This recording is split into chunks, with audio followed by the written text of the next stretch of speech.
그리고 요 가운데 그림 보시고도 또 충격받는 분들이 조금 일부 있습니다. 개인 투자자분들 중에. 이게 미국의 카드, 그다음에 자동차 대출, 좀 장기이죠. 90일 연체를 한 분들이 금융위기 수준을 지금 뛰어넘고 있습니다. 저는 이 차트 처음 봤습니다. 아니 그러니까 이렇게 처음 보는 분들은 다시 금융위기가 오는 건가요? 네. 우리 미국 기준금리는 사실 2024년이 5.5로 지금 3.75보다 상당 기준 더 높았거든요. 근데 그때 사람들은 스트레스가 크지 않았어요. 왜?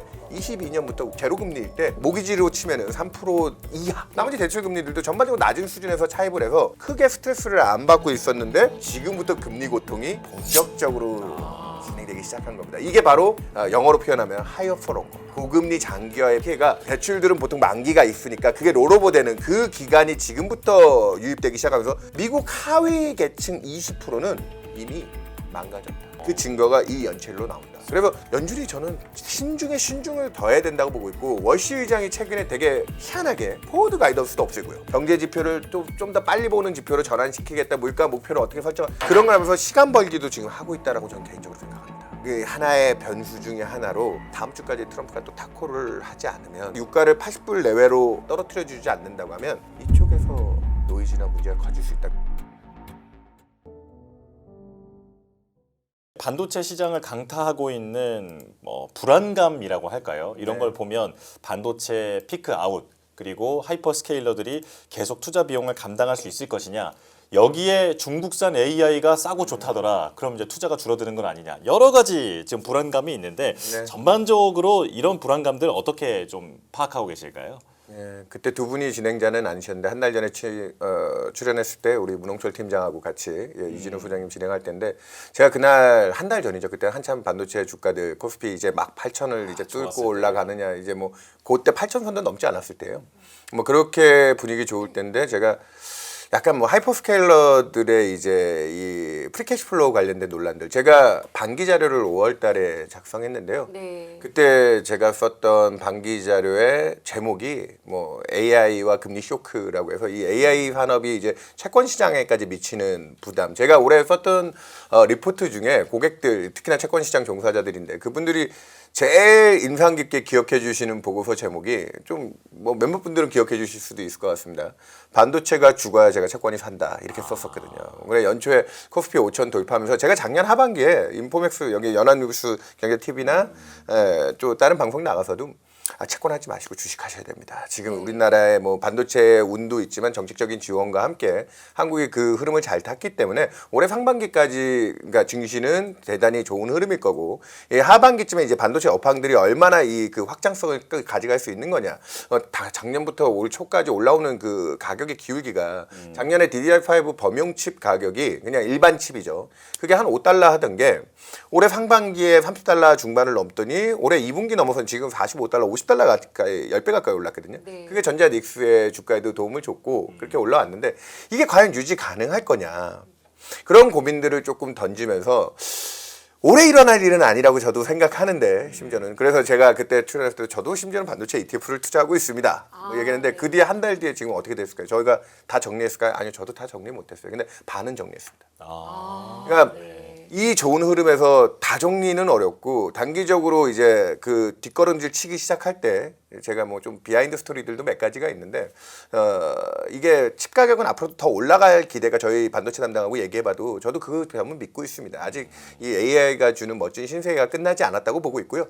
이번 주 이제 구글 실적이 내일 모레 발표 나고요. 목요일날. 그다음 다음 주에 우리가 무엇보다 주목하는 제가 지난 방송 때 다 미처 다 얘기를 못해도 여러분들 우리가 이 반도체 사이클을 유심히 잘 보시려면 메타 주가를 좀 잘 봐주셨으면 좋겠습니다라고 메타를 되게 강조를 했었는데 그 메타 실적까지 확인하고 나면 저는 또 다시 이 하이퍼스케일러들이 아직까지는 경쟁이 끝나지 않았고 에이전트 AI가 완성되기 전까지 우리는 좀 더 돈을 쓸 수 있습니다라는 흐름이 또 긍정적인 분위기를 갖고 올 거라고 보고 있거든요. AI 사이클이 여기서 벌써 끝났다고 말하는 건 말도 안 되고 심지어는 우리 한 달 전에는 피지컬 AI까지 생각하면 뭐 이게 1, 2년 사이클이 아니라 뭐 10년 주기 사이클로 아직까지 확장기가 있는데 단기에 조금 무리하게 끌어올려진 과잉 투자들 그런 부분에 대해서는 좀 올해 뒷단에 가면 고민해 봅시다. 그 정도 얘기를 드렸었는데 오늘 좀 그때보다는 디테일 몇 가지는 좀 더 설명드릴 수 있도록 하겠습니다.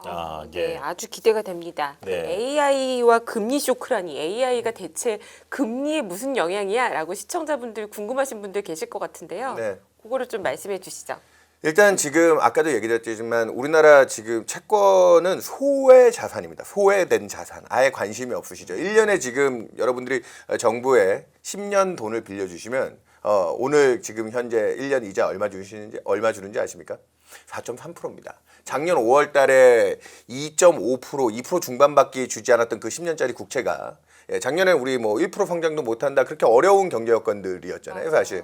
그래서 기준금리도 우리가 2.5까지 낮추고 더 내려갈 거다 뭐 그런 기대도 가지고 왔었는데 근데 그 금리가 지금 현재 4.3% 거의 100까지는 아니지만 이렇게 올라왔는데도 사람들이 채권을 안 사요. 예. 이자 많이 준다 해도 필요 없어요. 왜? 주가가 좋았으니까. 그래서 주가의 투자 기대 수익률도 좋았는데 여기에 또 하나 여러분들 이제 제가 또 이전에 출연했을 때 몇 번 얘기 드렸었는데요. 올해 하반기에 여전히 유효합니다. 제일 중요하게 여러분들이 보셔야 될 핵심 용어 중에 하나가 치플레이션. 최근에 아이폰 같은 거 이제 애플이 요즘에 앓는 소리 하기 시작했잖아요. 약간 얄밉더라고요. 그러니까 뭐 얄밉긴 하지만 그들도 어쩔 수가 없는 게 우리 데이터 센터나 AI 쪽 투자 때문에 어쩔 수 없이 뭐 메모리라든지 모든 칩 가격들이 다 올라 버리니까 우리도 단가를 올릴 수밖에 없어. 제가 상반기에 가전은 오늘이 제일 싸니까 바꾸시는 분들도 빨리 바꾸시고 그게 하반기에 내구재들 교체 수기를 길게 만들 것이다. 그게 일부 물가에도 영향을 미치고 있죠. 그러다 보니까 연준 인사들이 최근에 뭐 트럼프가 다시 전쟁 리스크에 유가를 조금 튀기고는 있지만 유가가 안정된다고 해도 요 칩 가격, 가전 뭐 이런 데 가격도 올라간 것 때문에 일부 인플레이션에 영향을 줄 수 있다. 그런 쪽에 매파 위원들의 논거로도 쓰이고 있거든요. 네. 그래서 투자하면은 주식 하루만 잘 투자해도 채권 1년 이자 수익이 넘게 나오는데 물론 최근에는 좀 실망스럽게 손실도 보신 분들도 있겠지만 그렇게 버는 구간에서 치플레이션까지 채권 시장은 주식에 지금 이 AI 사이클에 약간 좀 끌려다니는 경향이 있었다. 여기에 또 하나만 더 얘기 드리면 전 지금 최근에 이제 미국에서 미국 경제를 끌고 가는 가장 큰 힘이 뭐겠습니까? 투자죠. 네. 이 투자의 제일 중요한 건 돈을 많이 이제 필요로 할 텐데 그 돈을 누가 지금 제일 많이 빌려 쓰죠? 지금 미국 경기를 다 끌고 가는 투자에 역시나 AI 하이퍼스케일러들이 돈을 제일 많이 빌려 쓰는데 제가 그림 하나 보여드리겠습니다. 네. 이 그림이 되게 상징적인 그림인데요. 우리 여기 보시면은 이 누워서 길게 뻗어 있는 게 우리 1차 산업혁명 때 철도 투자할 때 이 장기간 동안 70년이 넘는 기간 동안 물가를 조정해서 투자 금액들을 비교한 겁니다. 그러면 이제 우리 혁신 산업들 뭐 이제 산업혁명에 준할 정도의 투자들이 들어올 때 그때들 돈이 들어간 기울기들을 보시면 와 이렇게 돈들을 많이 썼구나 하는데 이게 최근에 AI에 우리 투자하는 이 기울기입니다. 수직이네요, 그냥. 네, 제가 저번에 나와서 드리고 싶었던 얘기 포인트 중에 하나는 뭐냐면 우리는 분명히 멋진 신세계를 보게 될 겁니다. 우리 AI가 우리의 많은 삶의 편안함과 나중에는 이제 물리적으로까지 이제 로봇이 대체해 줄 텐데 단기간에 너무 멋진 신세계다 보니까 단기간에 투자에 대한 비용이나 이쪽이 굉장히 역사적으로 이렇게 돈을 써본 적이 없을 정도로 쓰고 있는 거죠. 쓰고 있는데 여기 오른쪽 그림 보시면 또 하나 중요한 게 우리 투자자분들이 많이 들어보신 단어일 겁니다. 캐즘. 네. 캐즘이 뭐죠? 이렇게 돈 되는 사업거리가 생기면 너도 나도 이제 돈을 벌어보겠다고 뛰어들게 되죠. 우리 이 앞에 있던 뭐 스마트폰이나 인터넷이나 이런 시대도 다 있었는데 보통 이 캐즘을 얘기할 때 여러 사업자 경쟁자들이 뛰어들었을 때 그러다 보면 과잉 투자가 일어나게 되고 이 과잉 투자 과정에서 딱 침투율이라는 데이터입니다. 이게 그러니까 어느 정도 이게 보급이 됐느냐. 보통 캐즘에 진행될 때 성숙기에 들어가기 전에 딱 어느 정도 수준 40에서 50% 사이 정도 됐을 때 거기서 이제 옥석 가리기란 게 가려지고요. 거기서 승자 위너가 나오면 나머지 50%의 확산기 동안 그 위너가 우리 제일 대표적으로 인터넷 포털 시대에 미국엔 구글이라는 회사가 있었고 우리나라엔 네이버라는 회사가 있었죠. 이번에 AI도 보시면 이 침투율이 저 같은 그러니까 주식 전략가라든지 테크 쪽에 계신 분들은 아직까지 그렇게 뭐 AGI가 좀 목전에 와 있긴 하지만 그 다음 시대까지 열면 침투율을 아직까지 그렇게 뭐 30% 이상 캐즘을 걱정할 단계는 아닌 것 같습니다. 근데 저같이 매크로를 보는 사람들 입장에서는 요즘에 그러면 왜 이렇게 경쟁이 치열하지? 왜 이렇게 이제 좀 노이즈들이 많고 요 근래 그 애플이 오픈 AI에 소송 걸었던 뉴스 혹시 보셨나요? 그 뉴스 플로우를 뒤에서 지금 가장 크게 부풀리고 있는 사람이 우리 일론 머스크죠. XAI의 주인께서 이 지금 AI들끼리 경쟁이 심하다 보니까 그런 소송까지도 논란이 되면서 이것도 아주 단편적인 이슈지만 앞으로도 되게 중요한 이벤트일 텐데 저는 어느 정도 좀 성숙기에 지금 진입하고 있는 게 아닌가. 이런 부분들이 그러니까 지금부터는 그래서 저는 뭐 올해 당장 시장이 부러진다는 게 아니라 네. 왜 이렇게 경쟁이 치열해지고 많은 자금들에 대한 투여들이 진행돼 왔는가 이런 부분들의 베이직한 내용들을 좀 한번 깔아서 보여드렸습니다. 네. 네. 그러면요, 지금 하이퍼 스케일러들이 경쟁적으로 투자하고 있고 네. 지금의 저희가 반도체를 보는 시장에서 중요하게 보는 거는 이 경쟁을 지속할 만한 돈이 있느냐. 그리고 이것 때문에 채권 발행하고 증자하고 하는데 이게 지금 금리 어떻게 가고 있는 거냐. 조달이 언제까지 가능한 거냐.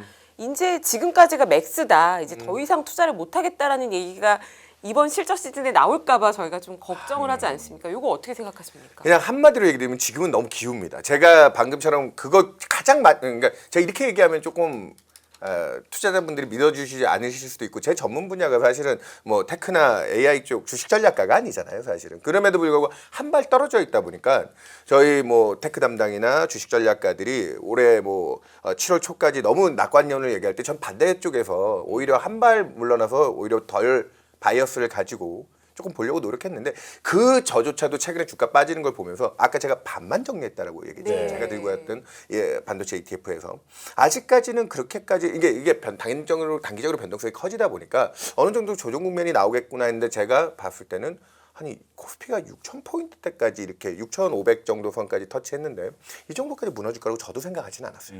조금 이제 수급이 꼬여 있는 것까지 같이 악영향이 더해졌는데 여기서 그림 하나만 또 조금 보여드리겠습니다. 우리가 앞으로 이걸 너무 부정적으로 보실 건 아닌데 좀 희망을 갖고 있는 분들은 이제 쏠림에 대한 걱정들도 분명히 좀 하고 있는 편이잖아요. 여기 나와 있다시피 이게 미국의 전체 주시장에서 단일 업종 그러니까 시장에서 비중을 차지한 건데 철도가 아까 역사적으로 가장 돈을 많이 썼다. 철도 산업이 전체 시총의 63%를 차지한 적이 있습니다. 이게 미국 역대 단일 산업들 중에 최고의 비중이었습니다. 근데 지금 AI 관련 투자 업체들 하이퍼스케일러들이나 일부 거기 소프트웨어 업체들이 이제 40%를 넘어가고 있거든요. 어떻게 보면 이번엔 AI는 철도 버블을 뛰어넘을 정도의 혁신인데 그러면 이 정도의 가치를 준다고 하면 아직까지는 뭐 이렇게 우리가 조금 더 쏠림이 있다고 해도 충분히 더 끌고 갈 수 있고 기회를 볼 룸이 있다라고 하는데 저는 이제 매크로를 보는 사람이니까 조금 오른쪽 그림으로 연결해서 봐주시면 이게 니프티 피프티 또 유명했죠. 미국의 주식 네. 버블이 있었던 니케이 닷컴 버블. 그러니까 왜 지금 사람들이 힘들어하느냐. 한 업종이 한 산업이 전체 시장의 40%를 넘어가면 우린 그때부터 되게 이거 하나의 흥망성쇠에 이렇게 휘둘릴 수밖에 없게 되는. 근데 우리나라가 지금 힘든 게 삼성전자, 하이닉스 그 두 종목이 전체 시총의 60%를 차지하다 보니까 이 쏠림의 영역에 들어온 건 분명히 맞아요. 그러다 보니까 아까 얘기 드렸다시피 작은 이슈 이벤트에도 조금 이제 흔들림이 커지고 그런 부담들이 있긴 한데 그렇다고 해서 지금 저도 완전히 끝났다라고 볼 정도의 단계는 아니다.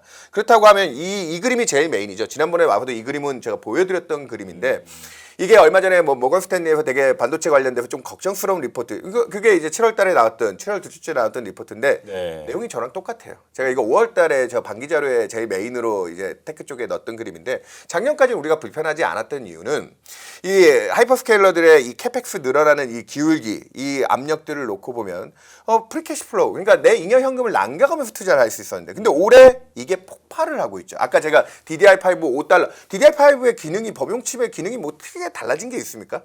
전혀 없죠. 네. 뭐 저기 뭐냐 GPU 중에 베라 루빈이라든지 아니면 새로운 뭐 HBM이라든지 이런 거는 뭐 새로운 거니까 좀 더 비싸게 살 수 그러니까요. 있다고 하지만 DDR5 똑같은 기능 하는 걸 10배를 주고 산다. 왜? 경쟁이 치열해지니까. 그러다 보니까 이 오른쪽 그림에서 제가 봐도 마이크로소프트, 아마존, 알파벳 정도 되는 회사는 문제가 없어 보입니다. 근데 이미 CDS 쪽에서 최고치를 계속 경신하고 있고 캐시플로우가 마르고 있는 오라클 같은 회사에 대해서는 좀 걱정을 하고 있고요.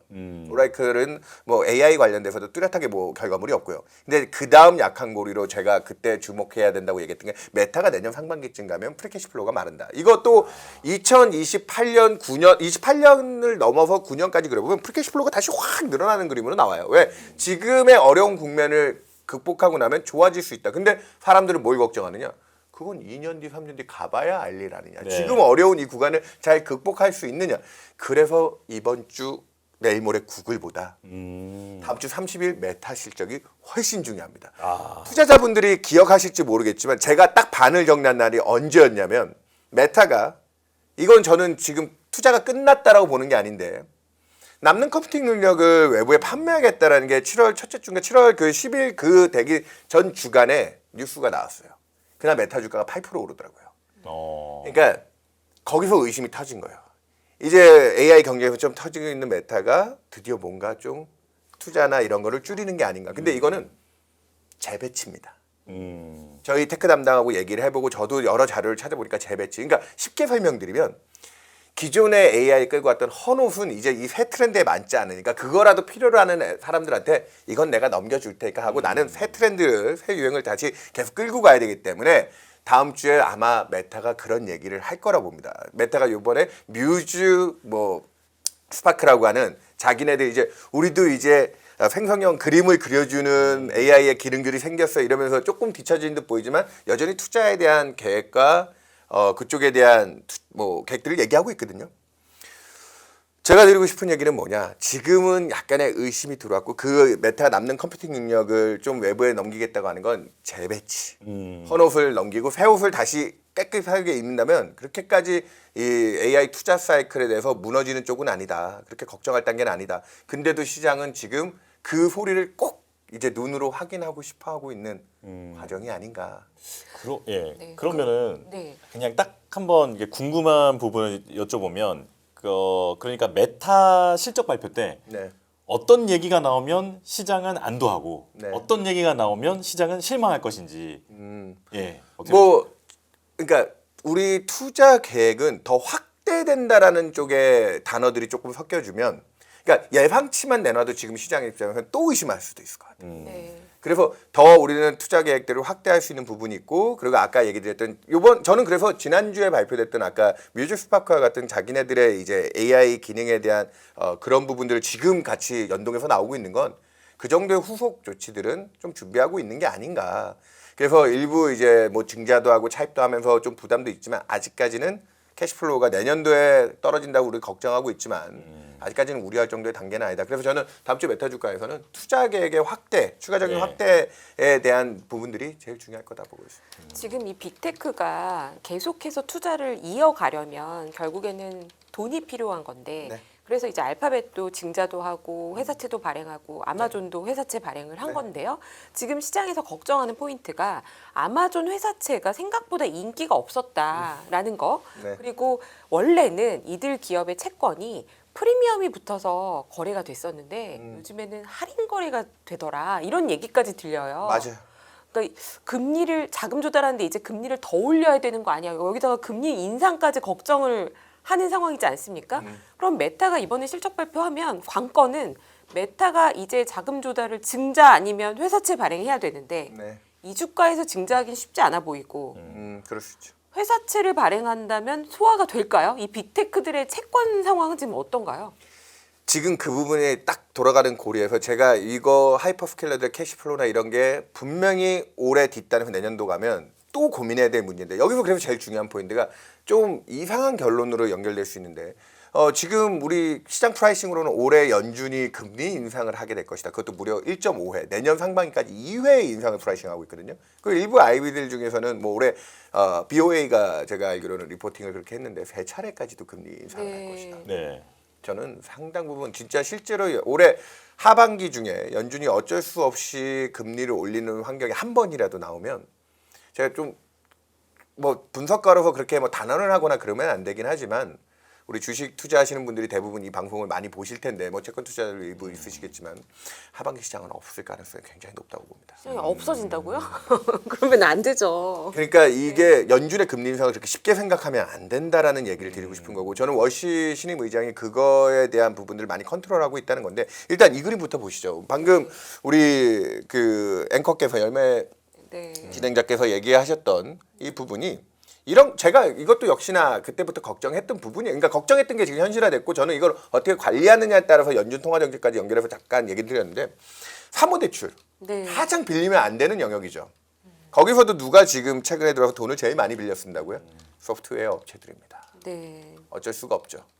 그러니까 뭐 우리 대표적으로 아까 메타 얘기를 또 했지만 메타가 블루아울이라고 하는 우리 대표적인 사모펀드에서 그것도 부채 비율에 안 껴넣으려고 무슨 그 데이터 센터를 임대업을 해가지고 뭐 이렇게 한다라고 좀 꼼수도 부리긴 했지만 금리는 일반 사무대출보다는 좀 조건이 낮은 편이라고 해도 사무대출 시장을 차입했다. 그리고 오른쪽 그림 보시면 작년에 전체 미국의 투자 등급 회사채 발행량이 1조 8천억 달러였습니다. 네. 근데 이게 올해 1분기쯤에 추정한 수치거든요. S&P에서 2조 2,500억 달러, 대략 23% 정도가 는다. 근데 이게 2분기 값이 업데이트가 됐어요. 이거보다 좀 더는 2조 5천억 달러까지도 조달이 가능할 수도 있다. 그러면 작년 대비 무려 30%의 증액인데 팬데믹 때 늘어나는 속도와 비슷할 정도로 차입 조건이 되게 이걸로 사실은 국채 시장도 미국채 시장도 구축 효과 뭐 얘기를 이 AI 쪽에 조달을 너무 많이 하다 보니까 그쪽 금리가 훨씬 좋고 미국 정부의 신용도도 그렇게 높지 않은 것 같은데 하면서 비슷하죠. 네. 뭐 이런 쪽에 투자 얘기도 나오는 거예요. 그러면서 방금 얘기했던 이 조건들에 대한 고민들을 하고 있는데 여기서 연준이 금리를 올리게 된다. 그렇게 되면 상당한 스트레스가 들어올 거라고 보는데 요게 이제 BIS에서도 똑같이 자료를 써서 7월 달에 나온 리포트거든요. 하이퍼스케일러들 AI 기업들의 펀딩이 너무 많아지고 있다. 많아지고 있는데 재밌는 게 이게 투기 등급, BBB 등급의 미국 일반 기업들의 부도율입니다. 이건 신용 스프레드가 아니라. 작년에 조금 이제 그 해방이 날 때 노이즈가 있은 이후에 그래도 안정화되는 분위기인데 AI 이쪽 관련된 투기 등급 업체들은 작년 해방에 날 때 받았던 스트레스랑 비슷한 수준의 부도율을 보이고 있다는 거예요. 그래서 메타 주가가 굉장히 중요합니다. 오른쪽 그림에 나와 있지만 이게 7월 이제 막 들어올 때까지 주가긴 한데 25년 이후 오른 게 하나도 없어요. 오히려 흘러내리고 있어요. 근데 우리는 지금 아이러니하게도 제가 메타 주가를 잘 봐주셨으면 좋겠습니다. 이게 메타가 올해 적어도 4분기 정도까지는 주가가 급락하면 또 문제가 되겠죠. 급락하면 완전히 이제 문제가 심각해지는 쪽인데 계속 좀 흘러내리는 쪽에 머물러 주는 게 하이퍼스케일러들이 아직까지는 돈을 쓴다라는 내가 이익을 남기지 않고 아직은 경쟁하면서 투자를 이어간다는 쪽에서 메타의 희생이 좀 필요합니다. 아직은. 그래서 메타 주가가 7월 그 아까 얘기드렸던 남는 컴퓨팅 능력을 판다는 날 8% 오른 날 마이크론이 10% 빠지죠. 그날 이후 삼성전자 하이닉스가 지금까지도 정신을 좀 못 차리는 부분이죠. 그래서 우리는 또 이게 되게 이상하게 들리실 수도 있지만 하이퍼스케일러들이 지금 당장 주가가 오른 게 최근에 순환매라고 하면서 M7 중심 하이퍼스케일러들 주가들이 조금 반등해 줬거든요. 그거를 뭐 이제 가열됐던 칩업체들의 그 부담들이 조금 이제 해소되면서 조정이 됐으니 이번 주 다음 주에 이 기업들의 투자 계획들이 살아나면서 이 분위기를 잘 끌고 가야 되는데 지금 현재 절대 조달하는 양에 대해서는 부담이 분명히 있습니다. 그러면 양이 늘어서 부담이라고 하면 여기서 부담을 낮춰줄 수 있는 수단은 딱 앵커님이 지금 보셔도 하나죠. 가격으로 뭔가 좀 안정해 줘야 돼요. 그럼 채권의 가격이 뭐죠? 금리죠. 금리가 그래서 아까 제가 그 결론이 나오는 겁니다. 연준이 뭐 한 번 정도 올리는 거는 미국 경제 뭐 양호한데 그거 가지고 뭐 그렇게까지 우리가 걱정할 것인가? 저는 연준의 금리 인상은 이쪽 조달에 대한 스트레스나 이거를 굉장히 키울 수 있다. 거기에 관련된 내용들을 이제 조금 더 이어서 얘기 드리겠습니다. 예. 그 지금 저는 이제 빅테크가 회사채 찍는 거는 네. 금리의 문제이지 발행이 안 되지는 않잖아요. 아유 그 정도 기업 신용도에 있는 기업들의 네. 그 조달이 안 된다면 그건 신용 경색이죠 사실은. 그렇죠. 그래서 지금까지는 이렇게 급증하는 발행량에도 불구하고 조달은 된 건데 네. 이제 제가 물음표가 생기고 있는 부분은 돈의 양이 있는 건데 이렇게 우량한 기업들이 돈을 이렇게 많이 흡수해 버리면 고래가 물을 다 먹었어요. 그러면 저같이 옆에 있는 새우나 물고기들은 먹을 물이 있나? 그래서 B등급, C등급 이런 시장이 지금 궁금하고요. 그리고 두 번째는 뭐 모기지론이나 네. 이런 다른 시장의 그러니까 자금 조달 상황은 어떤지가 좀 궁금합니다. 오늘 제가 들고 온 자료를 미리 보셨나 보네요 우리 보지 못했어요. 앵커님이 그러니까 네. 제가 알기로도 안 보셨을 네, 것 못 같은데 봤습니다. 네. 그 뒷내용을 그대로 아, 그래요? 네. 그러니까 우리 그런 걸 지금 짚어봐야 돼. 그러니까 네. 올해 제가 2분기 제일 많이 들었던 말이 매크로가 중요하지 않은 시장이다. 근데 그 매크로가 중요하지 않은 가운데서 수급이 아까 얘기했던 AI 쪽, 반도체 쪽으로 다 쏠려 들어가면서 사실 나머지 좀 좋은 업종들도 있고 했는데 애널들이 좀 상대적인 박탈감들이 되게 크시더라고요. 그렇죠. 왜 돈이 다 그쪽으로 가니까 그쪽이 너무 좋아 보였으니까. 근데 지금 또 그쪽이 흔들리니까 우리 모두가 힘들어진 상황이잖아요. 근데 지금 정확하게 찝으셨지만 이 페이지에 나와 있다시피 이미 헌도금리나 여러 가지 장치들에 나와 있는 연준 인사들의 발언을 매파 강도를 놓고 보면 이 정도 매파 수준이면 올린다라고 보는 게 맞을 정도 상황까지 왔어요. 제가 연준이 금리 인상 못합니다 얘기하고 아무리 얘기해도 지금 프라이싱 자체로는 너무나도 불안합니다. 미국 물가가 지난 6월에 조금 유가 안정되면서 전월 대비로 이제 마이너스도 나와주면서 전년 대비 4% 넘었던 게 3% 중반까지 떨어졌지만 3% 중반도 사실 목표 수준 2% 대비 많이 높죠. 네.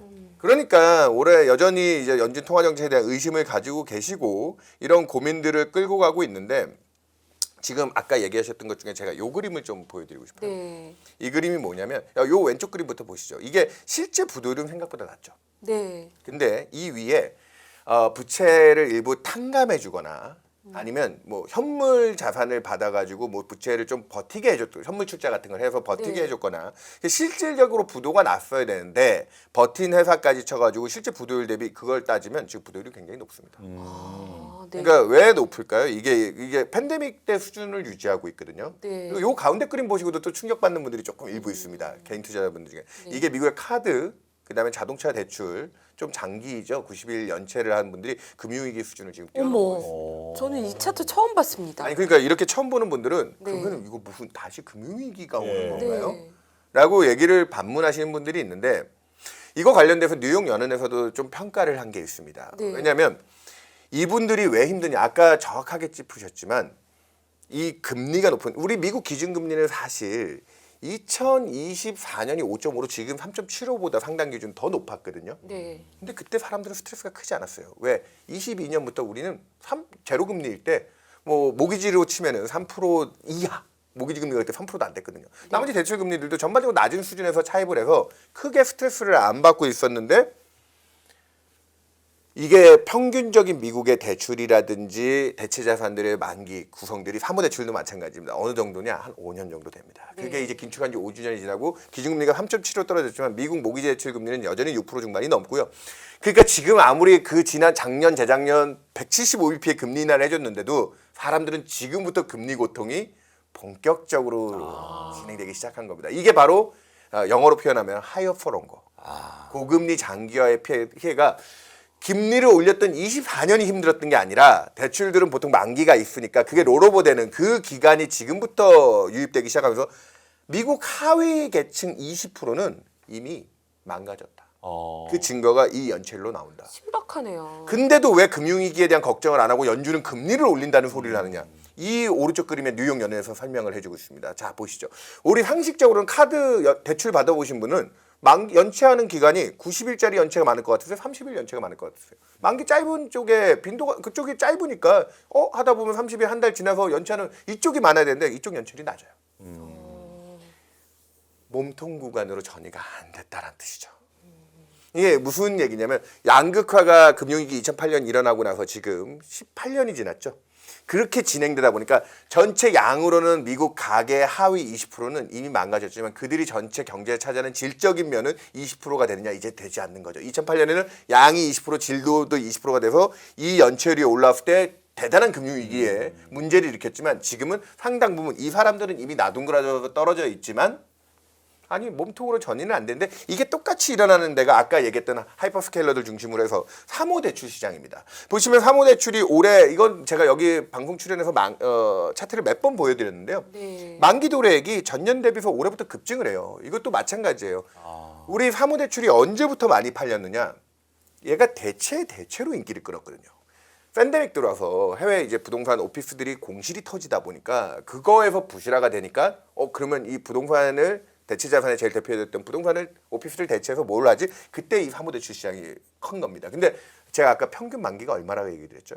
5년이에요. 네. 5년. 지금 딱 그 5주년이 지나면서 올해부터 만기가 많이 돌아오는 거예요. 아, 그러면서 금리에 대한 부담을 연준이 작년부터 금리 인하를 그렇게 해줬음에도 불구하고 이 가운데 그림이 뭐냐면 요 회사가 상장돼 있는 BDC 사모대출 대표적인 상품에 그 기초자산가 공시돼 있는 거에 기초자산가 이게 전체를 설명할 수는 없지만 어느 정도 그래도 공시가 돼 있는 애들이니까 네. 조금 공신력이 있다고 하는데 이게 원래 1000이 기초자산가가 이제 베이스여야 되거든요. 지금 얼마라고요? 700이 깨졌어요.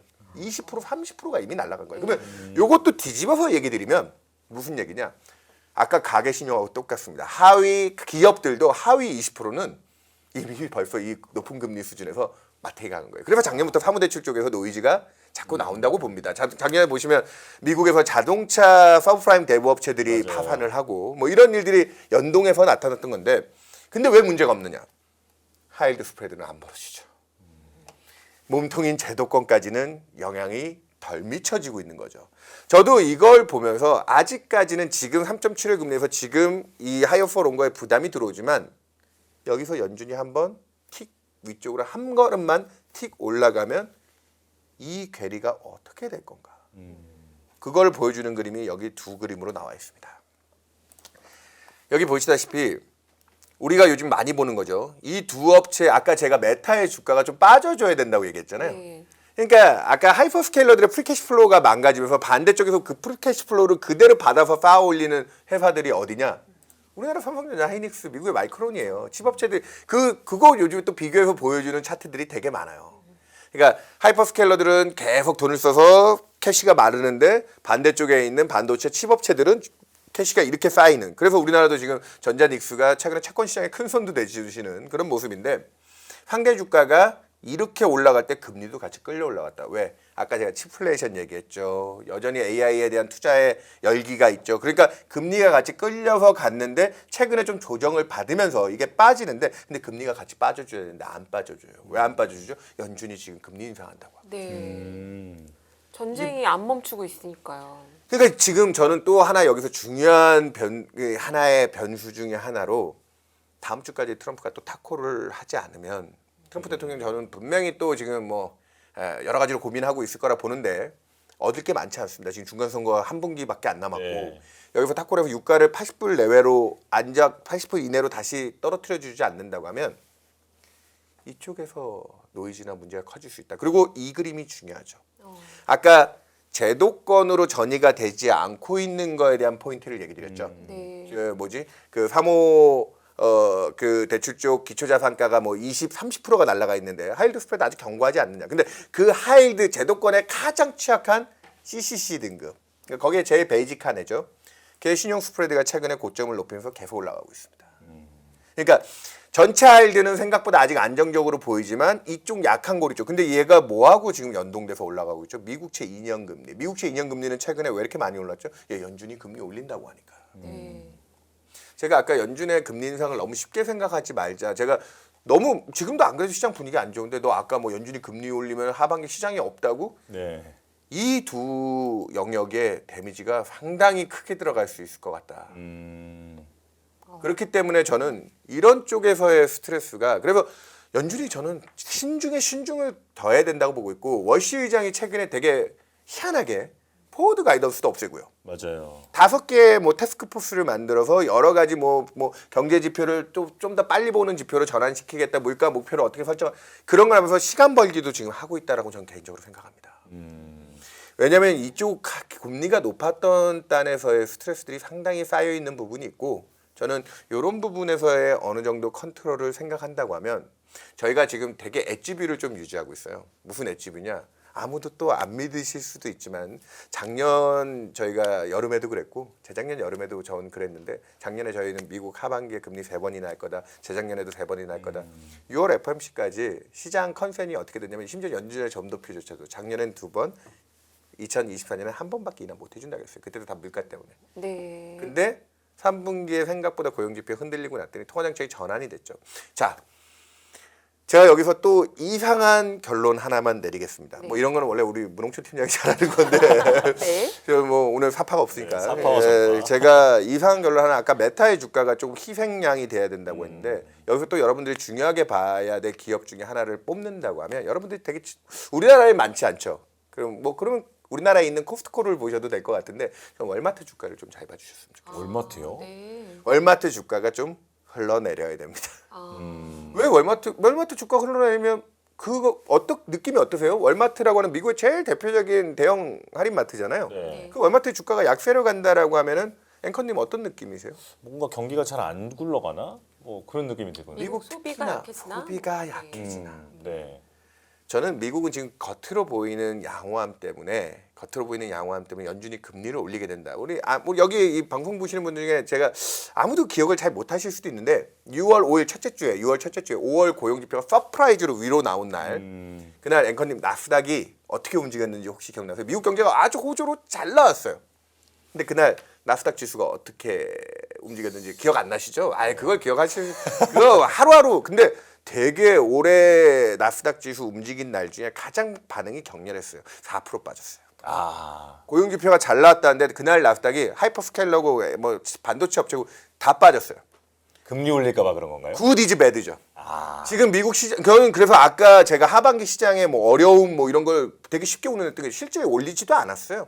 고용지표 하나 잘 나와서 야 이러다가 이거 유가 때문에 연준이 금리를 올려봐야 그 유가 통제도 안 되고 그걸로 공급 물가는 조금 비비면서 어떻게 좀 버텨보지 않을까 했는데 고용이 잘 나와버리니까 이거 진짜 올리는 거 아니야? 그날 나스닥이 4% 빠지더라고요. 저 그때부터 뭐 늘 느끼는 거지만 그러고 나서 지금 미국 지표가 슬로우해지는 과정에서 저는 되려 아까 제가 월마트 주가를 얘기했죠. 네. 그거 관련된 그림을 하나만 더 보여드릴 텐데 저는 월드컵이 끝난 지금부터 미국 소비는 민낯을 좀 보여줘야 된다. 지금부터 좀 슬로우해져야 된다. 오늘의 이제 마지막 결론이 우리 월마트 주가가 빠져야 우리가 산다. 이런 쪽으로 또 희생양을 하나 끄잡아내는데 그 관련된 그림들 몇 가지만 또 보여드리겠습니다. 네. 보여드리면 여기 왼쪽 그림 요거 하나를 봐주시면 여기 이 막대기들이 뭐냐면 미국 사람들이 월간으로 월급을 얼마나 받는가 이게 한 3개월치 평균을 냈는데요. 우리 가만히 아까 제가 5월 고용까지는 되게 호조였다고 얘기드렸죠. 그래서 그게 5월 한 달만 반짝한 게 아니라 3월, 4월, 5월 그 3개월 동안 미국 일자리가 평균 18만 개가 늘었어요. 3개월 동안 18만 개가 는 게 아니라요. 그 3개월 동안 평균으로 그러니까 대략 합치면은 54만 개, 55만 개가 가까운 일자리가 는 거예요. 그러니까 그러면서 사람들이 미국 고용 지표가 24년 하반기부터 일자리가 줄어오면서 좀 위축되다가 이제 큰 틀의 바닥을 잡았구나.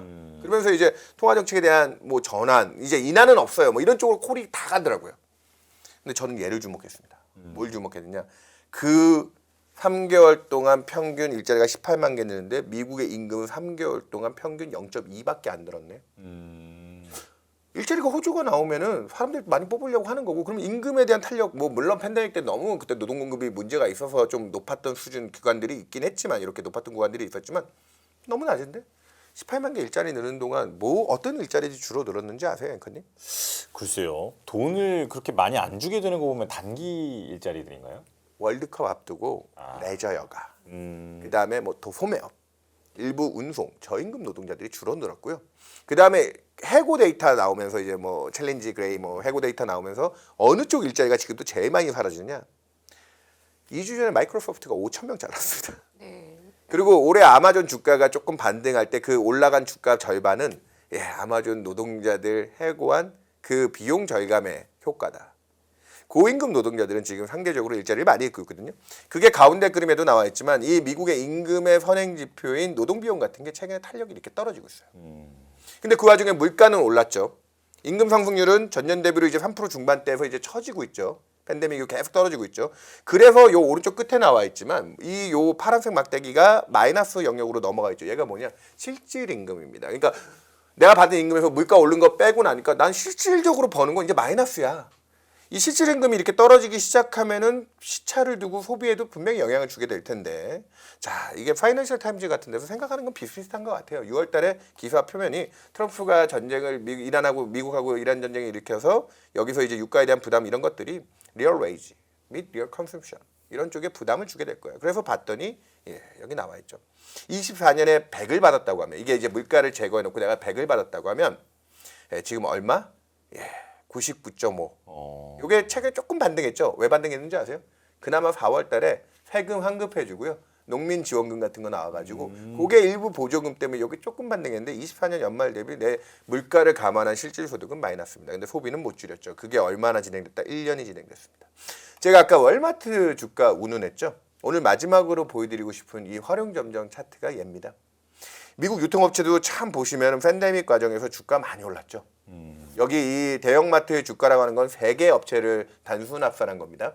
저기 그러니까 월마트, 코스트코, 크루거 이 3개를 합산한 건데 올해도 이제 월드컵 앞두면서 단기적으로는 조금 더 고점을 높였는데 5월달 고점 대비 요거 얼마 안 빠진 것 같으시죠? 20% 빠졌습니다. 근데 월드컵도 하고 있는데 소비 아직까지 괜찮은 거 아니야? 근데 제가 이 가운데 그림에서 설명드렸지만 이 내가 실질적으로 받는 소득 여건 대비 소비의 이 괴리차가 1년을 넘게 끌고 와서 이 정도 벌어졌으면 아까 제가 치플레이션까지 얘기하면서 전체적인 재화 가격은 다 올랐고요. 이게 최근에 이 주가가 빠진 가장 큰 이유가 월마트 제가 실적 보고서 1분기 때 실적 보고서를 봤더니 그 IR 담당자들이 이제 가이던스라는 걸 주죠. 좋게 못 주는 거예요. 이제 모든 재화 가격은 다 올랐고 뭐 제반 뭐 지금 비용들 금리도 높고 여러 가지 사정도 보니까 아니 우리 이제 아이폰도 작년보다 20-30% 비싸지고 했는데 이런 가전이나 이런 건 안 팔릴 것 같은데요. 생필품 말고는 뭐 이제 전체적인 매출이나 이런 게 이제 좋게 얘기하기가 좀 힘들 것 같은데요. 그러면 미국 주가는 이제 뭐 그럼 전체적인 미국 경제가 좀 나빠지고 미국 증시도 부정적으로 봐야 되나요? 아니요. 여기서부터 연준의 통화 정책에 대한 실마리가 전 좀 풀릴 수 있다고 봅니다. 작년에도 제가 미국 고용 지표가 뭐 개수출합 수당이나 이런 거 갖고 좀 취약한 부분이 나올 때 그런 얘기했을 때 아무도 귀담아 들어주지 않으시다가 3분기에 미국 고용 딱 지표들 휘청했더니 9월부터 연준이 금리 인하했는데 올해는 그러지는 못할 거라고 봐요. 제가 봐도 물가에 대한 텐션이나 이거 다 빼면 연내 진짜 동결만 해줘도 감사할 상황이 아니냐 하는데 저는 이 현실들이 3분기에 오히려 미국의 이제 저는 그래서 아까 월마트 주가를 얘기 드린 거예요. 3분기에 이런 부분들에 대한 탄력들이 조금 미국 소비가 좀 희생을 해줘야 됩니다. 그러면서 미국의 투자 쪽에 아까 하이퍼스케일러들은 지금 비용이 많이 들어가고 있잖아요. 네. 그러면 이런 미국의 전체적인 소비나 이런 탄력들이 빠지면서 금리에 대한 텐션들이 조금 진정돼 줘야 하이퍼스케일러들의 투자라든지 이런 데 좀 계획들이 좀 원활해질 수 있다 보고 선순환이 될 거라 보고 있고요. 그것들이 지금 앞으로 2달 정도 내 2분기 실적 나오고 3분기 넘어가는 실적 잡힐 때쯤에 월마트 주가가 저는 여기 요 한번 작년에 이제 갤갤댔던 수준을 좀 깨주고 내려가 주면 연준이 결국은 우리가 그렇게 겉으로 본 경기보다는 아주 좋지는 않구나. 작년에 75, 재작년에 100pp나만큼은 아니겠지만 통화정책 기조에 대한 또 변화를 기대할 수 있는 이 부분을 또 하반기에 한번 생각해 주시면 저는 그 부분이 올해 글로벌 투자 환경에서 그리고 하이퍼스케일러들의 지금 늘어나고 있는 아까 우리 앵커님도 계속 지적하셨지만 이렇게 빌리는 양이 많은데 네. 금리까지 이렇게 텐션을 주게 되면 문제가 심각해질 수 있죠. 저는 그래서 아까 처음에 조금 공포스럽게 얘기 드렸지만 연준이 금리 올리는 걸 너무 쉽게 생각하면 안 된다. 그리고 연준도 그 무게감을 알고 있을 거다. 저는 워시가 최근에 그 모든 포드 가이던스나 이런 것들을 좀 낮추는 이유가 그런 데 조금 기인하고 있는 부분도 있을 것 같다. 희망적인가요, 이게? 네. 그러니까 지금 AI가 미국의 금리를 높이는 데 기여하고 있고 AI 투자가 지속되려면은 금리는 좀 내려와야 되는데 맞습니다. 그러면 딴 데서 그 금리의 깁을 빼줄 네. 힘이 딴 데서 빠져줘야 돼요. 다른 데서 AI에서 빠지는 게 아니라 다른 데서 빠져야 되는데 그거는 미국의 고용과 소비가 약화되는 거에서 시그널을 찾자. 이렇게 좀 종합해 볼 수 있을까요? 지난 2년이 그랬습니다. 네. 그러면요. 지금 올해 내내 주식만 투자했는데요. 네. 그러면 어차피 그 연준이 금리 인상하는 우려는 쓸데없는 걱정이니 네. 주식을 더 사갈 때라고 보시나요? 아니면 금리를 인하할 수 있으니 국채 금리가 지금 너무 높다. 채권을 좀 담아가도 괜찮을까요?